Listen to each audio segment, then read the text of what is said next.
नमस्कार, मैं आशीष सिंह। आप सभी का स्वागत है मेरे यूट्यूब चैनल एनपीआर क्लासेस में। तो जैसे कि हम लोग प्रश्नावली 2.4 पढ़ रहे थे और क्वेश्चन नंबर 3 तक हल कर लिए थे और आज देखेंगे क्वेश्चन नंबर 4। ठीक है, देखिए क्वेश्चन क्या बोला है। क्वेश्चन बोला है कि गुणनखंड ज्ञात कीजिए। ठीक, गुणनखंड ज्ञात कीजिए, हमें गुणनखंड ज्ञात करना है। तो हम बिल्कुल एकदम से ध्यान से देखेंगे। पहला क्वेश्चन क्या है? पहला क्वेश्चन है कि 12x² - 7x + 1। 12x² - 7x + 1। ठीक, तो देखिए मेरी बात एकदम बिल्कुल ध्यान से समझिएगा कि यहाँ पे जो x² है, ठीक, तो x² का कोफिशिएंट गुणांक कितना है? 12। x² का गुणांक कितना है? 12। ठीक, और जो अचर पद है, जो केवल अचर पद है 1, तो क्या करेंगे कि x² के गुणांक और जो अचर पद है उससे गुणा कर देंगे। ठीक, जैसे देखिए यहाँ पे हम आपको दिखाते हैं कि x² गुणांक कितना है? 12। ठीक, 12 है ना? तो 12 या फिर सीधा सीधा कि 12x² और ये जो लास्ट में है कितना? 1। तो 12x² में 1 से गुणा करेंगे तो कितना आएगा? 12x² आएगा। ठीक, तो 12x², तो 12x² आ गया। तो 12x² में जो ये अचर है कितना? 12। इस 12 का हम गुणनखंड निकालेंगे। ऐसे 2 से करेंगे तो 2 छक 12, फिर 2 से 2 तिहाई 6। ठीक, कितना आया? 2 2 और 3 आया, यानी कि इसको लिख सकते हैं 2 × 2 × कितना? 3। 2 दूना 4, 4 तिहाई 12। तो हमें करना क्या है? आया कितना? 2 2 और 3 आया। तो हमें ऐसा करना है कि जोड़ने पे या फिर घटाने पे, जोड़ने पे या फिर घटाने पे हमें -7x मिलना चाहिए। जोड़ के या फिर घटा के हमें कितना मिलना चाहिए? -7x। और गुणा करने पे कितना आना चाहिए? ये जो गुणा किए थे दोनों में 12x² इतना आना चाहिए। अब बात को समझे कि सबसे पहले फर्स्ट वाले और लास्ट वाले में गुणा करेंगे। ठीक, चूँकि 3 टर्म है ना, प्रथम द्वितीय और तृतीय, यानी कि 3 पद हैं, 1 2 और 3। तो 3 टर्म है, तो इसको बनाने का कई तरीका है। तो क्या करेंगे कि 12x² में 1 से गुणा करेंगे, तो 12x² में जब 1 से गुणा करेंगे तो आएगा 12x²। और जो 12x² आएगा इसमें जो अचर संख्या है कितना? 12 है ना, तो 12 का गुणनखंड निकाल देंगे। तो 12 का गुणनखंड कितना होगा? 2 2 और 3 होगा। 2 2 3, 2 दूना 4, 4 3 12। तो हमें करना क्या है कि इन 3 अंकों के सहारे, इन 3 अंकों के सहारे ऐसी 2 संख्याएं बनाना है। इन 3 अंकों के सहारे ऐसी 2 संख्याएं बनाना है जिनको या तो जोड़ के या फिर घटा के माइनस में 7x मिल जाना चाहिए। ठीक, और गुणा करने पे कितना आ जाना चाहिए? 12x² आना चाहिए। तो देखिए 2 2 और 3 को क्या रखेंगे? 2 2 और 3 को किसको किसको एक साथ रखेंगे? हमें 2 संख्या बनाना है। इन 3 अंकों से 2 संख्या बनानी है। ठीक, तो 2 संख्या कैसे बनाइएगा ताकि हमें कितना मिल जाए? क्वेश्चन यहाँ पे फिर से लिख दे रहे हैं, 12x² - 7x प्लस कितना? 1। तो देखिए 7 मंगाना है, तो 2 दूना 4, 4 का मतलब हुआ कि 4x, 4 का मतलब हुआ 4x और 3 का मतलब हुआ 3x। ठीक, 2 संख्या बन गया ना, इन 3 अंकों से 2 संख्या बन गया। अब बताइएगा ज़रा कि आप खुद अपने आप से सोचिएगा कि इनको हम जोड़ेंगे तो 7 आएगा कि घटाएंगे तो 7 आएगा? बिल्कुल एकदम ध्यान से। तो अगर घटाएंगे तो 4 x में से 3 x घटेगा तो 1 x आ जाएगा, जो कि हमें 7x चाहिए, गलत हो जाएगा। तो हम इसका मतलब कि हम जोड़ेंगे ही, लेकिन माइनस में जोड़ेंगे। बात बिल्कुल ध्यान समझिएगा। देखिए जब 2 संख्या अगर माइनस में होती है तो माइनस में ही जुड़ जाती है। ठीक, तो 4 x और 3 x कितना x हो जाएगा? 7x। और क्या बोले थे? गुणा करने पे माइनस, चूँकि नहीं प्लस 12x² आ जाना चाहिए। तो देखिए जब -4x और -3x में हम गुणा करेंगे तो माइनस माइनस प्लस हो जाएगा, क्योंकि ये संख्या प्लस में है। और 4 तिहाई 12 और x में 1 से गुणा करेंगे तो x² आ जाएगा। ये भी ध्यान देना है। ठीक है, तो यानी कि हमें पता चल गया कि वो 2 संख्याएं कौन कौन सी होंगी। तो 4x और 3x होगा। ठीक, तो आइए अब यहाँ पे देख लेते हैं। तो 12x², तो 12x², ठीक, माइनस कितना? 4x - 3x plus 1। ठीक है, चलिए अब क्या करेंगे? अब कॉमन लेने की बात है। अब एक बार फिर से समझ लीजिएगा कि 4x और 3x जोड़ेंगे तो हो जाएगा माइनस में 7x, और जब 4x में 3x से गुणा करेंगे तो माइनस माइनस प्लस 4 3 12x², जो कि आया था हमें इतना और इतना में गुणा करने में। ठीक, अब बात आती है कि अब कॉमन लेना है। ठीक, 12x² और माइनस 4x में कॉमन क्या लेंगे, क्या कॉमन ले सकते हैं? तो 12x² और माइनस 4x में कॉमन क्या ले सकते हैं? तो 4x कॉमन ले लेते हैं। कितना? 4x। जब 4x कॉमन लेंगे, कॉमन का मतलब क्या होता है समझिएगा, कॉमन का मतलब होता है कि वो संख्या जो इन दोनों में हो, जो इन दोनों में मौजूद हो। ठीक, या फिर जैसे 4x कॉमन लिए तो 4x का मतलब हुआ कि 4x कॉमन लिए तो 4 के मतलब कि पहला में 4 के पहाड़ा में ये होना चाहिए। ठीक, अब समझिए कि यानी कि इसका गुणांक। ठीक, तो 4x 4 कॉमन ले लिए तो 4 का पढ़ा कई बार पढ़े, 4 का टेबल कई बार पढ़े, या फिर 4 में कितना से गुणा करें कि 12 आ जाए। तो 4 3 12 यानी कि 3x। ठीक, अब x² था तो x इंटू एक्स यानी कि x² को हम लिख सकते हैं x इंटू एक्स। जब एक x बाहर ले लिए तो अब केवल x ही बचा हुआ है, तो उसी को हम यहाँ लिखें, माइनस तो माइनस। अब देखिए 4x जब कॉमन ले चुके हैं तो यहाँ से 4x तो निकल चुका, क्या बचा? -1। ठीक, तो ये तो हो गया। अब समझिए, अब इन दोनों में से कॉमन लेना है, इन दोनों में से कॉमन लेना है तो क्या कॉमन लेंगे? केवल -1 कॉमन लेंगे। क्या कॉमन लेंगे? -1, क्योंकि 3 कॉमन ले ही नहीं सकते, क्योंकि 3 अगर लेंगे तो 3 इसमें तो है लेकिन इसमें 3 नहीं मिलेगा, इसलिए क्या कॉमन लेंगे? माइनस कॉमन लेंगे। जब माइनस कॉमन लेंगे तो जब माइनस कॉमन लेंगे तो साइन चेंज हो जाएगा, ये 3 जो है माइनस में है अब हो जाएगा प्लस में, और ये प्लस में है तो अब हो जाएगा माइनस में। ठीक, अब अगर सही है कि गलत आप खुद देख सकते हैं, सही होगा तो आपका ये जो 3x - 1 है मिडिल पॉइंट, ये दोनों क्या होगा? सेम होगा, ये दोनों क्या होगा? सेम होगा। तो क्या होगा कि 3x - 1 3x - 1 दोनों सेम है। क्या करेंगे कि अब देखिए, अब इन दोनों के बदले में एक लिखेंगे, 3x - 1, 3x - 1 और 3x - 1 के बदले में यहाँ एक लिखिए। इधर से क्या है? 4x और -1, तो 4x - 1, ये हो गया हमारा आंसर। यहाँ अगर आपको लगता है कि कॉमन क्या लें, कॉमन क्या लें, तो क्या कीजिए, गुणा करके देख लीजिए ना कि हमारा इतना आएगा कि नहीं आएगा। तो माइनस प्लस कितना जाएगा? माइनस, और फिर माइनस क्या हो जाएगा? प्लस। तो ये फिर आप खुद से गुणा करके देख सकते हैं। ओके, तो उम्मीद करते हैं कि आपको ये समझ में ज़रूर आया होगा। चलते हैं दूसरा क्वेश्चन, बिल्कुल ध्यान से समझिएगा। दूसरा क्वेश्चन है 2x² + 7x प्लस कितना? 3। हम जो बोले थे ना, एकदम बिल्कुल ध्यान से समझिएगा, रफ करके यहीं पे दिखाएंगे आपको। देखिए क्या बोले थे कि ये जो x² का कोफिशिएंट है 2, तो उससे गुणा करेंगे, और ये जो अचर पद है लास्ट वाला इसे गुणा करेंगे, तो 2 3 6।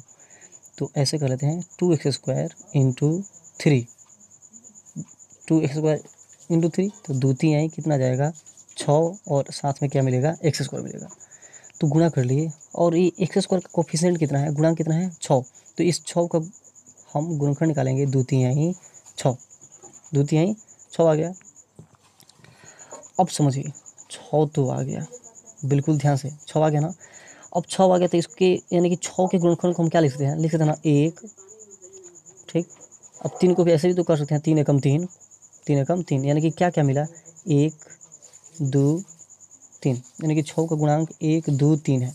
ठीक, 1 2 3, गुणनखंड कितना है? 1 2 3 है। तो देखिए हमें करना क्या था, हमें करना था कि इन तीनों संख्या से हमें तीनों अंकों से हमें 2 संख्याएं बनाना था, और वो 2 संख्या को या फिर जोड़ के नहीं तो घटा के हमें कितना चाहिए? 7x चाहिए। तो चलिए अब ध्यान दीजिएगा, 1 का मतलब 1x, 1 का मतलब 1x, और 3 दूना 6, तो 6 का मतलब 6x। अब देखिए एगो x और 6 x, अब जाहिर सी बात है 6 x आएगो x घटाइएगा, 6 में से एगो तो 5 x मिलेगा, जो कि हमें चाहिए कितना? 7 चाहिए, यानी कि हमें घटाने से तो नहीं मिलेगा, तो क्या कर देंगे? जोड़ देंगे। तो 6 x आएगो x कितना हो जाएगा? 7x आ जाएगा। तो यहाँ पे चलिए आ जाते हैं, यहाँ पर लिखेंगे 2x² प्लस कितना? 6x अब प्लस x अब प्लस कितना? 3, क्योंकि 6 x आएगो x जोड़ेंगे तो 7 x आ जाएगा, और वहीं गुणा करते हैं 6 x में, देखिए x × 6x, तो 6 तो 6 ही रहेगा, और x में x से गुणा करेंगे तो आ जाएगा x², कि जो कि हमें शुरू में यही चाहिए था। ठीक, तो गुणा करने पे इतना ना चाहिए, और जोड़ने घटाने पे हमें कितना आना चाहिए, बीच वाला आना चाहिए। ठीक, तो चलिए 2x² plus 6x plus x plus 3 हो गया। अब हम क्या कर देंगे, कॉमन ले लेंगे। तो 2x² आप प्लस 6x में से कॉमन क्या लेंगे, तो 2x कॉमन लेंगे। क्या कॉमन लेंगे, 2x। तो 2x कॉमन लेंगे तो 2 तो निकल गया। अब x² में से x निकल गया तो क्या बचा, x बचा प्लस। अब 2 का पढ़ा कई बार पढ़ा है, लेकिन 2 में कितना से गुणा करके 6 हो जाए, तो जाहिर सी बात है कितना से, 3 से। 2 3 द्वितीय कितना 6 हो जाएगा। और चूंकि x है तो x अंक से भी गुणा और ये चर से भी गुणा होगा तो हो जाएगा x, यानी कि द्वितीय ही 6x प्लस। अब कॉमन क्या लेंगे इन दोनों में से, एक साथ प्लस 3 में से कॉमन क्या लेंगे, केवल 1। तो क्या बचेगा, x प्लस 3 होगा। ठीक, तो देखिए मिडिल पॉइंट सेम है, x प्लस 3 दोनों में सेम है ना, तो इन दोनों के बदले में 1 लिखेंगे, x प्लस 3। और इधर से क्या बच गया, इधर से बच गया 2x और प्लस कितना 1, हो गया आपका आंसर, x प्लस 3 और 2x प्लस 1। उम्मीद करते हैं कि आपको ज़रूर समझ आया होगा। ठीक है, चलते हैं क्वेश्चन नंबर 3 की तरफ। तीसरा क्वेश्चन है 6x² प्लस 5x माइनस 6, यही है, हल करना है इसे भी।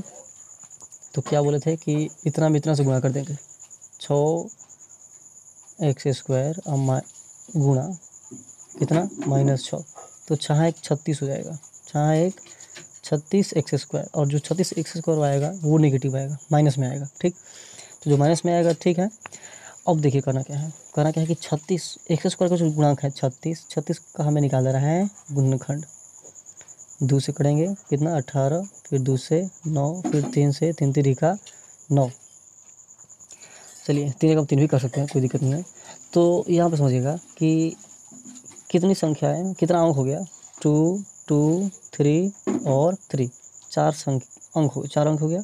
इन चारों अंकों से हमें 2 संख्याएं बनाना है और जोड़ने घटाने पे कितना मिलना चाहिए, बीच वाला मिलना चाहिए, यानी कि 5x आना चाहिए। और गुणा करने पे कितना आना चाहिए आपको पता है, गुणा करने पे आना चाहिए माइनस में 36x² आना चाहिए। तो चलिए क्या क्या मतलब किसको किसको एक साथ रखिएगा, तो 2 दूना 4, 4 का मतलब क्या हुआ 4x, और 3 3 का 9, 9 का मतलब हुआ 9x। अब देखिए 9 को एक साथ 4 को x जोड़ेंगे तो 9 4 13 हो जाएगा, चाहिए कितना, चाहिए 5। तो इसके लिए क्या करेंगे कि 9 को x में से 4 को x घटा लेंगे, तो 9 में से 4 घटेगा तो 5x आएगा।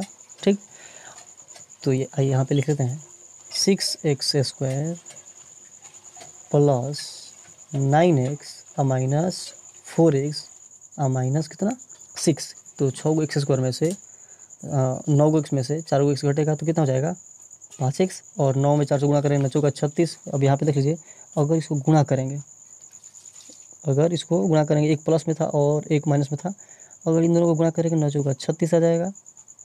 x में x से गुणा करेंगे तो x² आ जाएगा, ये प्लस है और ये माइनस, प्लस माइनस माइनस आ जाएगा। तो आ गया ना, गुणा करेंगे -36 x², जो कि हम यहाँ पे करके रखे हुए थे। गुणा करने पे एकदम एक्जैक्ट इतना आ जाना चाहिए और जोड़ने घटाने पे एकदम बीच वाला आना चाहिए। चलिए अब बात है कॉमन लेने की।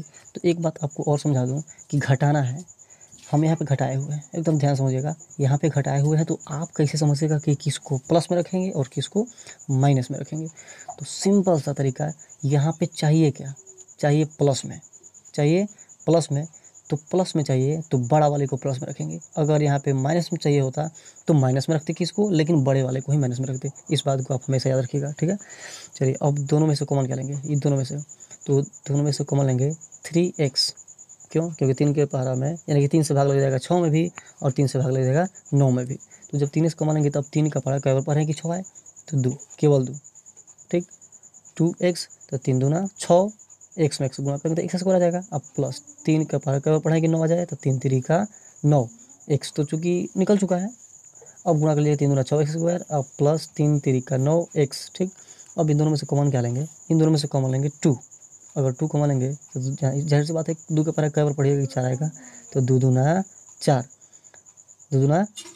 और जब माइनस कॉमन लिए हैं तो देखिए, माइनस कॉमन लिए तो हम बोले थे कि माइनस कॉमन लेंगे तो अब उसका उल्टा साइन बचेगा। ये 4x पहले माइनस में था, अब कंज्यूम हो गया यहाँ पे प्लस, और यहाँ माइनस है तो यहाँ भी हो जाएगा प्लस। अब 2 का पावर कई बार पढ़ेंगे 6 आएगा, तो 3 बार, 2 3 6, दोनों सेम है 2x + 3। तो क्या लिखेंगे, हम लिखेंगे कि 2x + 3।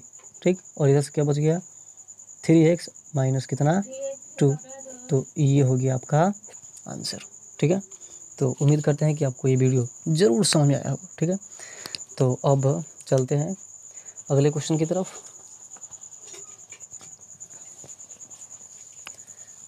चौथा क्वेश्चन, चौथा क्वेश्चन 3x² - 6, 3x² - 6 - 4 है। ठीक, तो देखिए इसको हल करना है। 3x² - 6 - 4 है, तो वही फंडा यहाँ भी अपनाएंगे हम। 3x² में -4 से गुणा करेंगे, 3x² में गुणा करेंगे कितना से, -4 से, तो 4 तिहाई 12x², ये प्लस और यहाँ माइनस, प्लस माइनस कितना हो जाएगा, माइनस, यानी कि माइनस में 12x² आ गया। तो अब आपको पता चल गया कि वो जो दो संख्याएं रखेंगे उन दोनों को गुणा करेंगे तो कितना आना चाहिए, उन दोनों को गुणा करने पे -12x² आना चाहिए। फिर अब यहाँ पे जो अंक है 12, इसका गुणनखंड निकालेंगे, तो 2 छक 12, 2 तिहाई 6। ठीक, तो 2 2 3 आ गया, अंक मिला कितना, 2 2 और 3। इन 3 अंकों से दो संख्याएं बनाएंगे और उन दोनों संख्याओं को या तो जोड़ के नहीं तो घटा के कितना चाहिए, -1 चाहिए। तो देखिए 2 दूना 4x, 4 का मतलब 4x ले लेंगे और 3 का मतलब 3x, तो 4x और 3x जोड़ेंगे तो 4 3 7x आ जाएगा, जो कि हमें नहीं चाहिए। तो फिर कैसे x आएगा, तो घटाएंगे, 4 को x में से 3 को x घटा लेंगे तो आ जाएगा 1x। अब हमें पता है कि घटाएंगे, और घटाएंगे तो एक प्लस होगा और एक माइनस होगा। अभी बताए थे, तुरंत बताए थे कि कौन प्लस होगा कौन माइनस होगा, हम हर चीज़ बताए थे। तो कौन प्लस होगा कौन माइनस होगा, यहाँ पे चाहिए क्या, साइन क्या चाहिए, माइनस में चाहिए।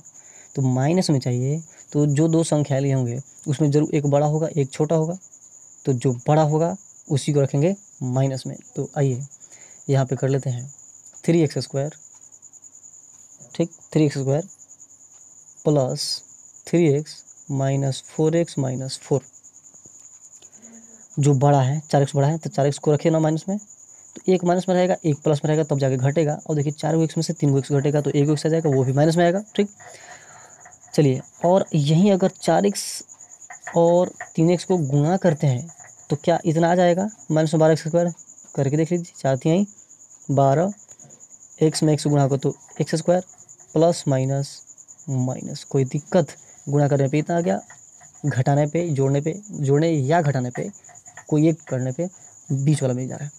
चलिए अब कॉमन लेने की बात है इन दोनों में से, तो 3x² प्लस 3x में से कॉमन क्या लीजिएगा, तो 3x कॉमन लेंगे।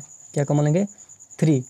x क्यों कॉमन ले रहे हैं, x इसलिए कॉमन ले रहे हैं कि x हमें इसमें भी मिल जा रहा है और x इसमें भी मिल जा रहा है, इसलिए कॉमन ले रहे हैं। और इसमें से क्यों नहीं ले रहे हैं, क्योंकि x अगर कॉमन लेंगे तो इसमें से तो मिल जाएगा, लेकिन इसमें x नहीं है, इसलिए इसमें से x कॉमन हम नहीं ले रहे हैं। तो चलिए यहाँ से अगर 3x कॉमन लेंगे तो 3 तो निकल गया, x² का मतलब x × x, उसमें से एक x निकल गया तो क्या बचा, x बचा। अब प्लस ये 3x निकल ही चुका है तो बचेगा 1। अब बात आता है -4x - 4, अब इसमें से कॉमन क्या लेंगे, तो जब यहाँ +1 है तो यहाँ भी +1 ही होगा, -4 कॉमन ले लेते हैं, -4। जब -4 कॉमन लेंगे तो 4 का पारा कई बार पढ़ेंगे, 4 आएगा तो एक बार, एक तो लिखेंगे नहीं, केवल क्या लिखेंगे, x लिखेंगे। और यहाँ माइनस था तो अब यहाँ पे क्या होगा, प्लस, क्योंकि माइनस प्लस माइनस होता है, और जब माइनस कॉमन निकल गया तो यहाँ पे साइन हो जाएगा प्लस, फिर 4 एकम 4, यानी कि देखिए तो x + 1 दोनों हो गया सेम। तो हम क्या लिखेंगे, x + 1 इधर से क्या लिखेंगे, 3x - 4, x + 1 3x - 4। तो ये हो गया आंसर। तो आज के लिए बस इतना ही, मिलते हैं अगली वीडियो में, तब तक के लिए धन्यवाद। अगर आपको वीडियो पसंद है तो ज़्यादा से ज़्यादा लाइक कीजिए, शेयर कीजिए अपने दोस्तों के बीच, और चैनल पे अगर आप नए हैं तो चैनल को ज़रूर सब्सक्राइब करें। धन्यवाद।